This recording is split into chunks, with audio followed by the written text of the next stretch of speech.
Hello YouTube. In this video we are going to talk about wrist health and how to prevent pain, overuse injuries and potential catastrophic incidents to occur. So your wrists are quite crucial when it comes to a ton of movements, especially presses.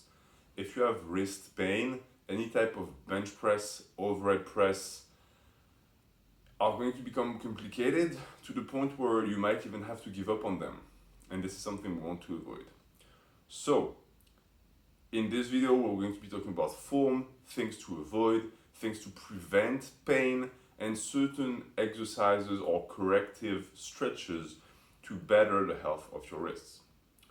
First off, your wrists, when you perform an exercise that is a press, needs to be stacked, meaning that it needs to be straight and strong. All right? This is healthy. This is terrible. Why? You already are in a compromised position when you press like this. So the more weight you put on the bar, the more strain is going to occur in the wrist, and with time it's going to create overuse and potentially lead to injuries. It needs to be said because there are YouTube videos on the platform about overhead press, about bench press, where the person demonstrating the lift cocks their wrist back.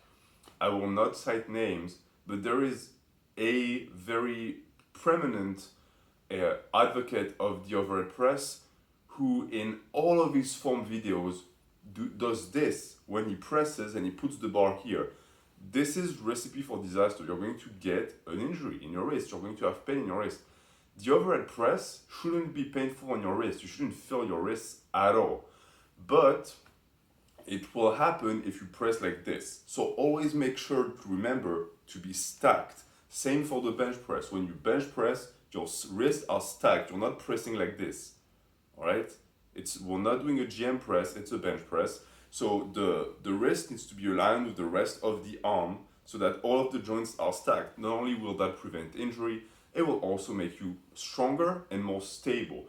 People are afraid when they're here that the bar will roll this way, but this is not going to happen because the weight of the bar in your hand is going to stabilize this position.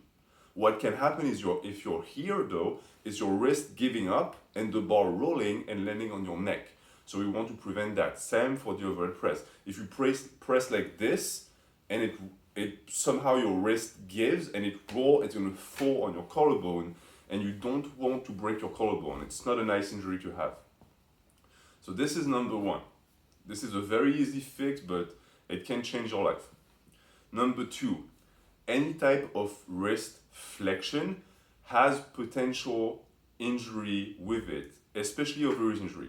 You're not going to snap your wrist doing wrist curls, but it's something that's going to build up with time.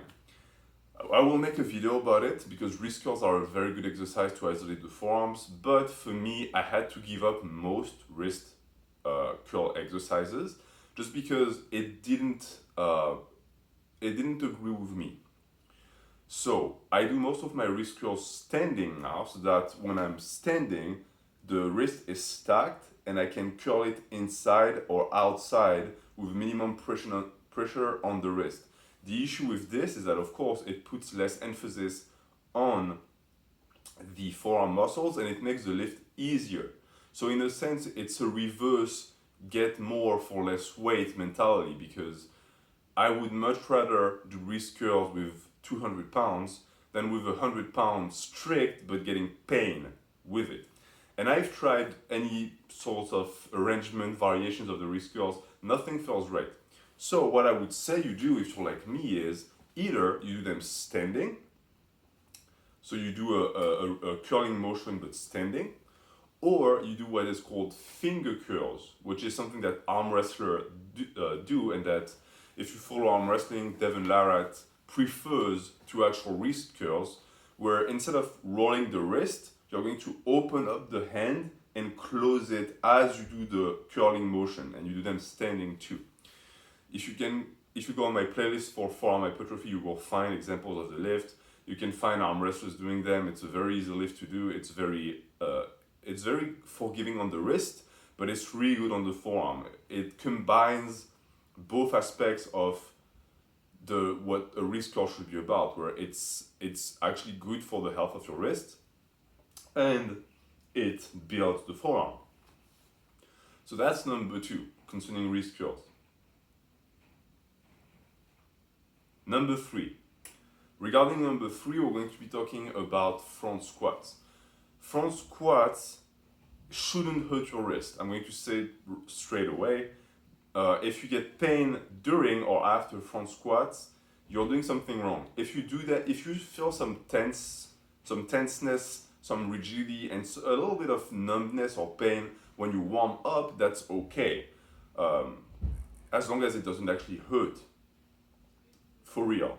But when you get to your heavy sets of front squats, you shouldn't feel your forearms at all. The misconception that people have is that they think when they front squat that the weight should be resting on their hands. The hand and the finger is just there to prevent the bar from rolling. It's not there to actually carry it. Meaning that if you feel your wrists and they hurt during the front squat, what most likely happens is that you're lowering your elbows and you're allowing your thoracic extension to die. And therefore, instead of having a nice extension here, what happens is you're here, so that now you're basically catching the bar with your hands instead of letting it rest. I'm going to take that off just because it's limiting my range of motion.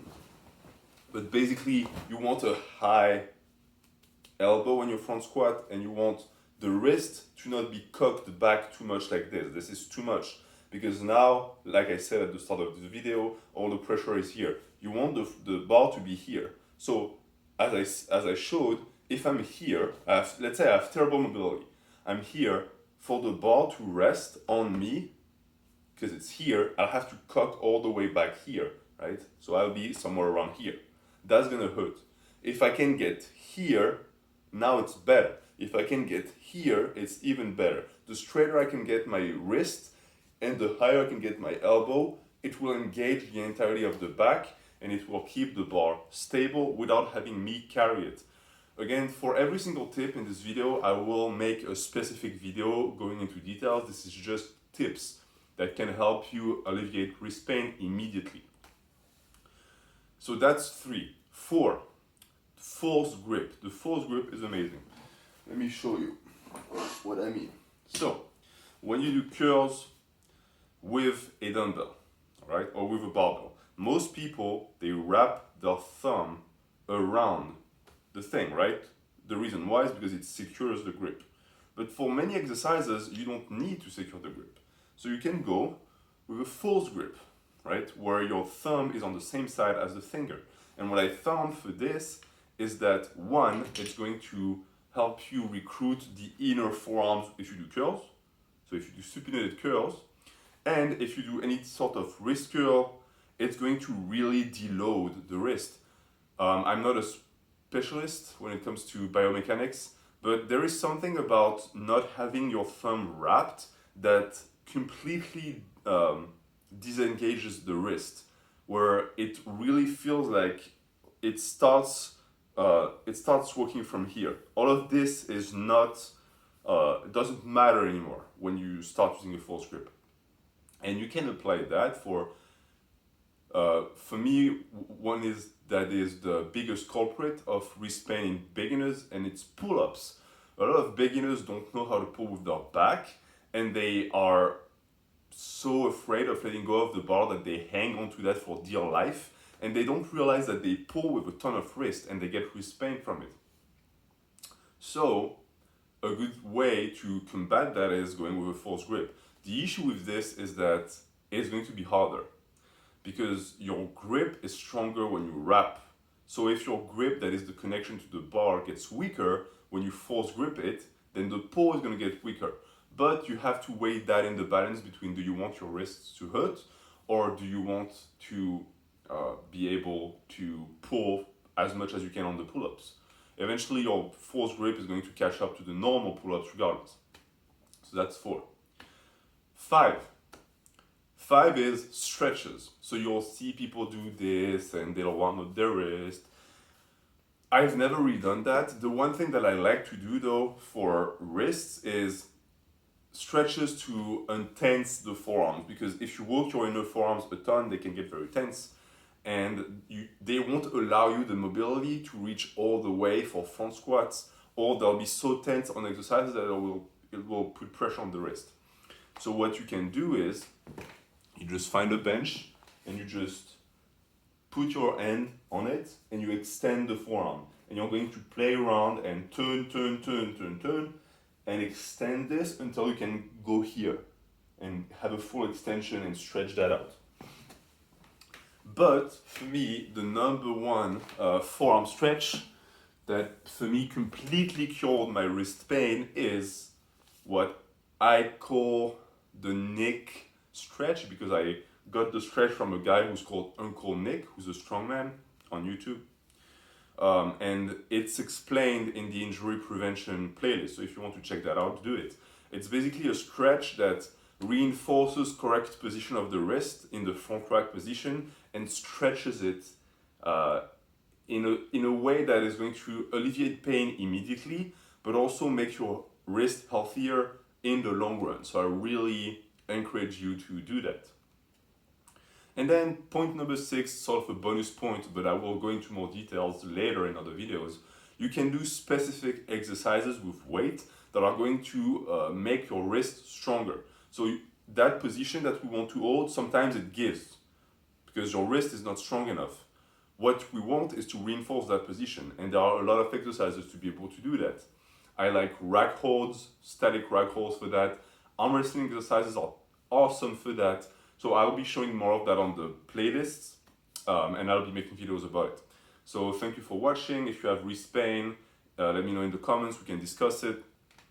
This was a general video about wrist pain. If you have anything specific like metacarpal syndrome, most of the time this will require the attention of a doctor. But for tendonitis, for chronic pain in the wrist, you can fix it yourself if you follow these tips. Thank you for watching and have a good day.